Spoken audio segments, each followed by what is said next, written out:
नमस्कार, मैं प्रदीप हूं। आप थिंक 360 देख रहे हैं। बीजेपी की पहली लिस्ट में 15 कैंडिडेट के नाम घोषित हो गए। अब सवाल दो है, दूसरी लिस्ट कब आएगी और क्या कांग्रेस उससे पहले ही अपने प्रत्याशियों के नाम घोषित करेगी। कांग्रेस अब 25 लोकसभा सीटों पर सिंगल पैनल तैयार करने के लिए दिल्ली में बैठक कर रही है। स्क्रीनिंग कमेटी की बैठक हो रही है। इस बैठक में हर सीट पर 3 से 4 उम्मीदवारों के नाम का पैनल बनाया गया है। आज इसी पैनल पे डिस्कस करेंगे कि किसका अवसर किस सीट पे बैठ रहा है। और इस पैनल को देखें तो साफ तौर पे लगता है कि कांग्रेस जो प्रत्याशी विधानसभा चुनाव में हारे हैं उनको भी मौका दे सकती है। भाजपा ने राजेंद्र राठौड़ और सतीश पूनिया के टिकट को रोका। राजेंद्र राठौड़ का नाम राजसमंद से या जयपुर ग्रामीण से चल रहा था और सतीश पूनिया का अजमेर से। सतीश पूनिया जयपुर ग्रामीण भी मांग रहे थे, लेकिन ये कहते हुए रोका कि आप विधानसभा चुनाव हारे हुए हैं, ऐसे में डिस्कस नहीं हुआ। ये भी कहा जा रहा है इनका सिंगल पैनल भेजा गया।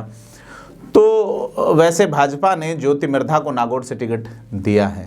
और कांग्रेस वाला अगर ये देखें पैनल तो कांग्रेस को जो है वो इसमें वैभव गहलोत का नाम जालोर सिरोही सीट पे खासा उभर के आया है। उन्हें यहाँ टिकट मिल सकता है। और क्योंकि जो सेकंड तीसरे नंबर के जो प्रत्याशी हैं उनका नाम इस लेवल पे नहीं है, चूँकि रतन देवासी अनिच्छा जता चुके हैं। अगर रतन देवासी उसके बावजूद भी लड़ाए जाते हैं तो उनकी रानीवाड़ा विधानसभा सीट खतरे में पड़ेगी, क्योंकि कमिट करके आए हैं। कल भी समाज से एक अलग तरह का कमिटमेंट उनका विधानसभा चुनाव में रहा, जिसके चलते वो एक बड़े अंतर से सीट जीतने में कामयाब रहे। लिहाजा बाकी जो नाम भेजे गए हैं सवाराम पटेल और ओम सिंह चांद्राई के, उनका जीतना, क्योंकि सवाराम पटेल जो है वो 2 बार विधानसभा चुनाव हार चुके हैं और मारवाड़ी कड़बी बनाम गुजराती पटेल, ये इस तरह का एक सेगमेंट वहाँ पे जो है, तो जालोर सिरोही की सीट पे कांग्रेस को खासी चुनौतियाँ दे सकता है। इसी बीच कांग्रेस की कोशिश है कि वैभव गहलोत को इस सीट पे लड़ाया जाए। 1 लाख के आसपास माली वोट हैं, उसके अलावा राजपूतों को अपने पक्ष में किया जाए। इसको लेकर इस सीट पे वराड़ा हनुमान मंदिर पे राजपूत समाज का एक बड़ा सम्मेलन हो रहा है। इसके अलावा ब्राह्मण और राजपुरोहित वोट को अपने पक्ष में करने की कोशिश है, जो भाजपा का मूल वोट बैंक है। और जैसा मैं कहता हूं कि यह लगातार जो है कोशिश अशोक गहलोत और उनके सिपह सालोरों की चल रही है। वैभव गहलोत ने जिस तरीके से सुंधा माता मंदिर में पूजा अर्चना की है, उससे लगता है कि वो जालोर सिरोही की सीट को लेकर सीरियस हैं और उन्हें इशारा है कि आप तैयारी कीजिए। और यह माना जा रहा है कि कांग्रेस ने जो मौजूदा विधायक हैं उनको भी मैदान में उतारने के लिए जो है वो तैयारी शुरू कर दी है। अगर दूसरी सीटों की बात करें तो सचिन पायलट का भी नाम है सांसद के लिए, अनीता जाटव का भी नाम है, अशोक चांदना का भी नाम है।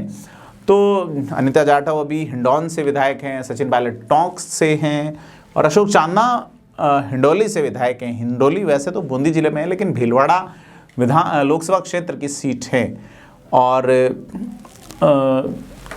अगर इस सप्ताह कांग्रेस उम्मीदवारों की पहली लिस्ट आती है तो फिर कांग्रेस बीजेपी के बीच एक टक्कर मानी जा सकती है कि प्रभावी हो सकती है। टक्कर मैं इसलिए कह रहा हूँ कि अगर अपन देखें 2023 का विधानसभा चुनाव जो 200 सीटों पे कर्णपुर समेत अगर मैंने रिजल्ट का जो एनालिसिस किया है, उसमें भाजपा और कांग्रेस के बीच वोटों का अंतर ज़्यादा नहीं है। 8 साढ़े 8 लाख वोटों का अंतर है और उसमें से भी 12 लोकसभा क्षेत्र ऐसे हैं जहां कांग्रेस भाजपा से आगे हैं।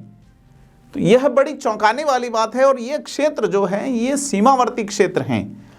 जैसे कि बाड़मेर में कांग्रेस वोटों के लिहाज से भाजपा से आगे हैं। भले ही बाड़मेर लोकसभा क्षेत्र में कांग्रेस सीट एक ही जीती, लेकिन वोट गजब के लिए हैं। भाजपा शिव में और बाड़मेर में जमानत जब्त करवाने के कारण पीछे रह गई। और उसके अलावा अगर अपन देखें बीकानेर में बीजेपी आगे है, लेकिन गंगानगर में फिर कांग्रेस आगे हो जाती है। झुंझुनू में कांग्रेस आगे है। चूरू के अंदर कांग्रेस और बीजेपी आसपास है। अलवर में कांग्रेस आगे है 1,15,000 वोट के आसपास से। तो यह जो अंतर है, इसके अलावा भीलवाड़ा देखिए आप, भीलवाड़ा सीट पे भी कांग्रेस आगे है। यहाँ तक कि अगर दूसरी सीटों की बात करें तो जिसमें टोंक सवाई माधोपुर है, वहाँ भी 10,000 वोटों के टोटल अंतर से इन 8 विधानसभा सीटों पे कांग्रेस आगे है। तो 12 सीटें ऐसी है जहाँ पे विधानसभा चुनाव में कांग्रेस ने बीजेपी को पीछे रखा है। ऐसे में जो हमारे मुख्यमंत्री हैं राजस्थान के भजनलाल शर्मा, वो ये दावा किस बेस पे कर रहे हैं कि प्रत्येक लोकसभा सीट 5 लाख के बड़े अंतर से जीतेंगे। एक बड़ा सवाल है, क्योंकि 25 लोकसभा सीटों में अगर मिनिमम अंतर 5 लाख है तो बीजेपी को अंतर करीब 1,30,00,000 वोटों का रखना पड़ेगा। क्योंकि प्रधानमंत्री नरेंद्र मोदी, अमित शाह और जेपी नड्डा ने यहाँ एक प्रभावी कैंपेन करके, पूरी केंद्रीय बीजेपी ने कैंपेन करके यहाँ इस राज्य को कांग्रेस से खाली किया था विधानसभा चुनाव में। फिर भी कांग्रेस 69 सीटें जीत गई और अंतर जो है वो कोई ज़्यादा बड़ा नहीं है। ऐसे में कांग्रेस के सामने बड़ा एक अवसर नज़र आता है कि कांग्रेस किस तरीके से यहाँ राजस्थान में एक गेम कर सकती है प्रभावी तरीके से, बशर्ते कि वो एक होके लड़े। और बीजेपी की राह आसान नहीं है। तो अब जो ये सीईसी की बैठक हो रही है, इस बैठक के 1-2 दिन बाद उम्मीदवारों के नाम घोषित होने की पूरी संभावना है। और यह भी चर्चा है कि पहली लिस्ट में कांग्रेस 10 या 10 से ज़्यादा सीटों पे सिंगल नाम तय कर देगी। पहली लिस्ट में उन सीटों पर उम्मीदवार उतारे जाएंगे जो कांग्रेस के सर्वे में मजबूत हैं। जैसा मैंने कहा, सीमावर्ती सीटों में कांग्रेस मजबूत हैं, जहां आदिवासी इलाका है, या एक अगर शेखावाटी इलाके को देखें या नागौर को देखें, उसके अलावा वो इलाके जहां नहर से पानी लगता है वहां कांग्रेस बड़ी मजबूत है वोटों के लिहाज से, बीकानेर को छोड़ देते। और जो प्रत्याशी विधानसभा चुनाव में हारे हैं या जीते हैं उनके भी नाम हैं, जैसा मैं पहले जिक्र कर चुका। जैसे बद्री जाखड़ का नाम पाली से है, वो बाली से चुनाव हार गए। हरीश चौधरी जीत गए बायतू से, उनका नाम बाड़मेर में है। गोविंद मेघवाल खाजूवाला से हार गए, उनका भी नाम है। तो यह एक मोटे मोटे तौर पे राजस्थान में कि भी कांग्रेस जो है अब बड़े चेहरों को चुनाव मैदान में उतारने वाली है। अशोक गहलोत चुनाव लड़ेंगे या नहीं, सचिन पायलट का खेमा बड़ी शिद्दत से चाहता है कि गहलोत चुनाव लड़े। बड़े शिद्दत से ये प्रयास है कि सचिन पायलट तभी लड़ेंगे जब गहलोत लड़ेंगे। गहलोत अपने बेटे को जो है वो लड़ाने के मूड में हैं। तो ये जो 3-4 बड़े नेता हैं कांग्रेस के, या 5 बड़े नेता, जिनमें भंवर जितेंद्र सिंह हैं, अशोक गहलोत हैं, सचिन पायलट हैं, पूर्व विधानसभा के अध्यक्ष सीपी जोशी हैं, या अपन देखें गोविंद सिंह डोटासरा हैं, तो ये चुनाव लड़ेंगे या नहीं, इस पे निर्णय जो है वो हाईकमान करेंगे। तो 2018 के विधानसभा चुनाव में भी बड़े नेताओं को विधानसभा जो है ना, विधानसभा लड़ाया गया था, तो उसमें अशोक गहलोत लड़े थे, सचिन पायलट लड़े थे। तो अगर पिछले 10 साल के लोकसभा चुनावों का इतिहास देखें तो मुख्य चुनाव में कांग्रेस एक भी सीट नहीं जीती है। 2018 में हुए उपचुनाव में जरूर अलवर और अजमेर की 2 सीटें कांग्रेस जीत गई थी, जब पद पे रहते हुए तत्कालीन मंत्री सांवरलाल जाट का निधन हो गया था, जो सांसद थे अजमेर से, और महंत चांदनाथ का निधन हो गया था, अलवर सीट से सांसद थे। तो वो जो सारा है। अब ये जो दूसरी चीज़, बांसवाड़ा वाली सीट जो महेंद्रजीत मालवीय के बीजेपी में चले जाने से थोड़ी अंतर हो गई है, तो उस पर चर्चा चल रही है कि भारत आदिवासी पार्टी से एक टाई अप किया जाए, या हनुमान बेनीवाल की पार्टी आरएलपी से गठबंधन किया जाए। तो यह सारा जो एक खेल चल रहा है, इस पे फैसले होंगे। इसलिए अगर कांग्रेस गठबंधन करती है आदिवासियों से, या कांग्रेस गठबंधन करती है आरएलपी से, तो ये नागौर बांसवाड़ा की सीटें छूट सकती हैं। तो अगर सूत्रों की माने तो अब 2 से 3 बार में 25 सीटों पे कांग्रेस घोषणा करेगी, मसलन की फूंक फूंक के कदम रखेगी। पहले फेज में बीकानेर का नाम हो सकता है, जालोर सिरोही, अलवर, अजमेर, गंगानगर, टोंक सवाई माधोपुर हो सकती है, झुंझुनू, भीलवाड़ा, कोटा बूंदी, बारां, झालावाड़ और राजसमंद सीटों पे। इनमें से ज़्यादातर कांग्रेस की मजबूत सीटें हैं। तो अशोक गहलोत के बेटे को जालोर सिरोही संसदीय क्षेत्र से लड़ाने के लिए पूरी पुरजोर कोशिश गहलोत खेमा नज़र आ रहा है, जिसमें संयम लोढ़ा उनके साथ रहे, रतन देवासी साथ रहे हैं। तो अगर जो आरसीए के पूर्व अध्यक्ष बनाकर 4-5 साल तक एंटरटेन किए गए वैभव गहलोत एक बार फिर से लोकसभा चुनाव लड़ते हैं, जोधपुर से वो बड़ी बुरी तरीके से चुनाव हार गए थे, ऐसे में जालोर में वो कैसे जीत पाएंगे, बड़ा सवाल है। हालांकि वोटों के अंतर के लिहाज से जालोर में भी कांग्रेस के ज़्यादा वोट हैं भाजपा से, और 8 में से 4 ही सीटें कांग्रेस जो है वो बीजेपी जो है वो हारी हैं, और 3 सीटों पे जो है वो कांग्रेस जीती है, और 4 सीटें बीजेपी के पास है, 3 कांग्रेस के पास है, और 1 सीट निर्दलीय जीवाराम चौधरी के पास है।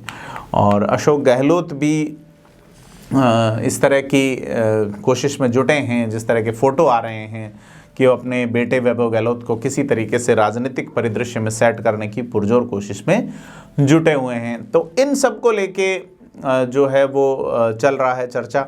अपन अगर बाकी सीटों की बात करें, राजस्थान की दूसरी सीटों पे, तो यह अलवर सीट पे जैसा चल रहा है, अलवर पे भाजपा ने प्रत्याशी बनाया है भूपेंद्र यादव को, जो कि देश के पर्यावरण वन मंत्री हैं। उनको उतारा है, 2 बार राज्यसभा सांसद रहे हैं, अब लोकसभा से जीत के आई है, ये कहा है मोदी जी ने। तो कांग्रेस सोच रही है कि जो मुंडावर के एमएलए हैं ललित यादव वर्सेज यादव, अगर यहाँ टक्कर होती है तो कांग्रेस निश्चित तौर पे फायदे में रहेगी। भंवर जितेंद्र भी यहाँ पे पैनल में हैं, और संदीप यादव पिछली बार विधायक थे बसपा से, फिर कांग्रेस में विलय हो गए। तो अलवर में एक मजबूत स्थिति में कांग्रेस दिख रही है। इसके अलावा दौसा सीट पे देखें, जो कि शेड्यूल ट्राइब के लिए रिजर्व है, 2 सीटों में से 1 सीट है। इसमें मुरारीलाल मीणा जो कि पूर्व में मंत्री रहे हैं, ओम प्रकाश हुड्डा जो कि विधायक रह चुके हैं महुआ से, पीडी मीणा का नाम है, राजेश्वरी मीणा का नाम है। तो यह जो है वो एक माहौल चल रहा है। झुंझुनू सीट पे विधायक ब्रजेंद्र ओला जो है वो लोकसभा का चुनाव लड़ सकते हैं, और उसके लिए वो कोशिश में भी जुटे हैं। राजबाला ओला जो है उनका नाम है, और दिनेश सुंडा का नाम है। तो 3 जो नाम हैं वो झुंझुनू सीट पे पैनल पे हैं। तो एक ये माहौल जो चल रहा था कि राजपूत कायम खानी गठजोड़ करके, क्योंकि झुंझुनू और चूरू की दोनों सीटें तभी कांग्रेस एक साथ जीती हैं जब यह गठबंधन हुआ और कांग्रेस का मूल वोट बैंक उनके साथ रहा। कांग्रेस शायद इस खेल को कुछ आगे बढ़ाना नहीं चाहती, या इस फैक्टर पे जाना नहीं चाहती। सीकर सीट जहाँ से गोविंद सिंह डोटासरा मूलतः रहने वाले हैं, वहाँ महादेव सिंह खंडेला का नाम है, पूर्व मंत्री हैं। सीताराम लांबा का नाम है, सुनीता गिठाला का नाम है, और मुकुल खीचड़ यहाँ से पैनल में भेजे गए हैं। चूरू सीट पे जहाँ पे अभी माहौल चल रहा है, टिकट काटा गया राहुल कसवा का, बड़े निराश हैं, मेरी क्या गलती थी, क्या चूक थी, इस तरह का एक मैसेज डाला है। और इस सीट पे भी 3 लोगों का पैनल है। कृष्णा पूनिया जो कि पूर्व ओलंपियन हैं, सादुलपुर से विधायक रही हैं, और जयपुर ग्रामीण से पिछला लोकसभा चुनाव लड़ा था। और इसके अलावा सरदार शहर के विधायक अनिल शर्मा का भी नाम है, और प्रदेश सचिव राम सिंह कसवां भी, कांग्रेस में भी एक राम सिंह कसवां है, भाजपा में राम सिंह कसवां राहुल कसवां के पिता हैं। तो देखना है कि चूरू में क्या निर्णय आता है। और अगर नागौर सीट पे करें तो नागौर के विधायक हरेंद्र मिर्धा का नाम है, राघवेंद्र मिर्धा का नाम है, मुकेश बाकर का नाम है जो विधायक है मौजूदा, चेतन डूडी जो पूर्व विधायक है उनका नाम है। जोधपुर सीट पे महेंद्र बिश्नोई लूणी के एमएलए रह चुके हैं, उनका नाम है। करण सिंह उचियाड़ा और मानवेंद्र सिंह जसोल का नाम है जोधपुर सीट में। चूंकि अगर वैभव गहलोत यहाँ से लड़ते हैं जालोर सिरोही से, तो मानवेंद्र सिंह जसोल को यहाँ टिकट दिया जा सकता है। अभी तक वो भाजपा में 5 मार्च को जाने की बात थी, जो कि मुकम्मल नहीं हो पाई। और करण सिंह उचियाड़ा नए उद्यमी हैं और समाज के कोटे से टिकट मांग रहे हैं। महेंद्र बिश्नोइयों का एक बड़ा गढ़ है, यहाँ पे प्रभाव है। पहले जसवंत सिंह बिश्नोई भाजपा से यहाँ सांसद रहे भी हैं। ऐसे में जोधपुर में जो 3 नाम पैनल में हैं।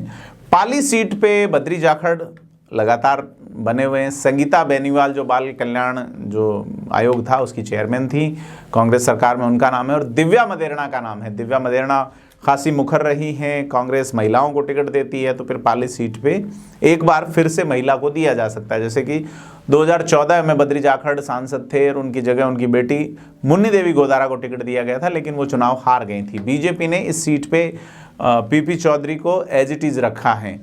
पीपी चौधरी जो पहले 2015 के अंदर मंत्री बनाए गए थे भाजपा सरकार में, लेकिन बाद में हटा दिए गए अगली सरकार के बाद में। तो बाड़मेर सीट पे भाजपा ने कैलाश चौधरी को घोषित कर दिया है। अब यहाँ हेमाराम चौधरी का नाम पैनल में डाला गया है। हेमाराम जी ने हाथ जोड़ रखे हैं, भाई मुझे नहीं लड़ना। कर्नल सोनाराम का नाम भी है। हेमाराम जी ने जब गुड़ामलानी में हाथ जोड़े तो यही सोनाराम जो कि उम्रदराज हैं हेमाराम चौधरी से, हेमाराम चौधरी ने यही कहते हुए मना किया था मेरी उम्र ज़्यादा हो गई।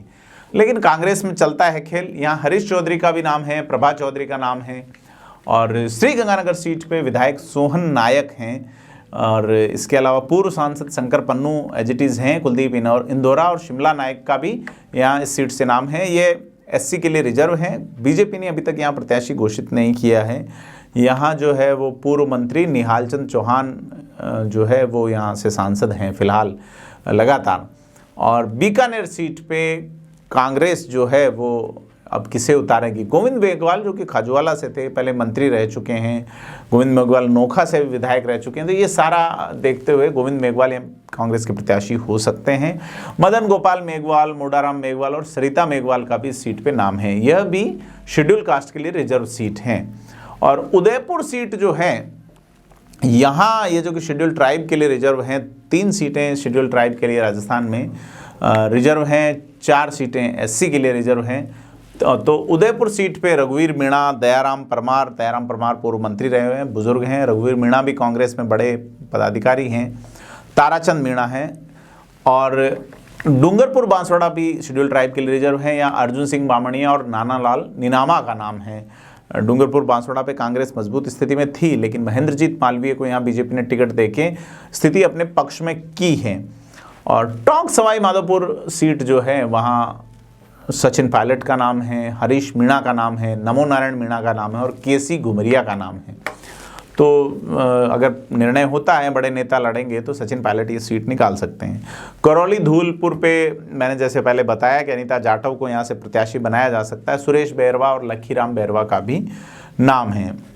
भरतपुर सीट एससी के लिए रिजर्व हैं। यहाँ भजनलाल जाटव, अभिजीत जाटव, संजना जाटव और निर्भय जाटव पैनल में हैं। इसके अलावा जयपुर शहर पे आर तिवाड़ी जो कि चुनाव हार गए थे विधायक का, वो भी पैनल में। सुरेश अग्रवाल है, संजय बाफना है और राजपाल शर्मा है। अब कहा जा रहा है कि यहाँ अरुण चतुर्वेदी हो सकते हैं।